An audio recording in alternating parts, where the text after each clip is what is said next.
The Shark Whisperer.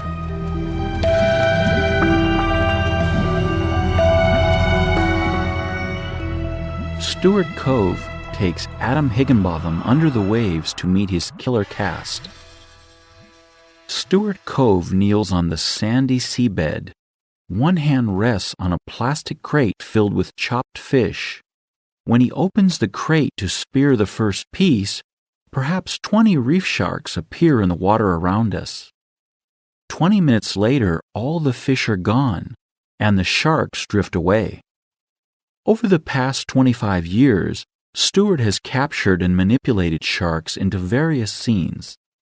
Tiger sharks are big and aggressive, and frequently responsible for attacking humans.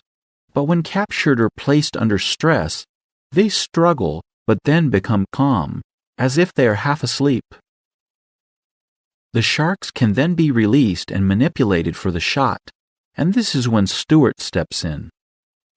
Stuart's work includes 3 James Bond movies, 1 Jaws sequel, and even a TV advertisement for a Japanese toothpaste which involved getting a shark to hold still underwater while he scrubbed its teeth with a 5-foot pink toothbrush. But the movie that made Stuart famous is Open Water, 2004. Filmed on store-bought digital video cameras, it was about a young couple left behind in the open ocean after a diving boat trip and then menaced by sharks. What made the movie remarkable was that it didn't use any stand-ins or special effects. A lot of it wasn't acting. It was real fear. It should have been stunt people, says Cove. But the budget was too small to do that. Cove grew up in the Bahamas.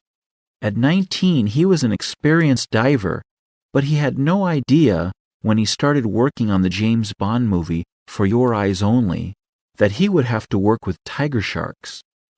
One day they said to us, "Okay, we are going to release the shark. If the shark comes to you, jump on its back." Then they said, "Stuart, you're one of the guys." And I thought, "Are you out of your mind?" But then they said, "You'll get $150. And, well, as a teenager in 1979, that's a pile of money. Today, Cove charges around $10,000 for 2 to 3 days shooting with a tiger shark. Honestly, I was scared to death, Cove says. During the first take, the shark escaped, much to Cove's relief.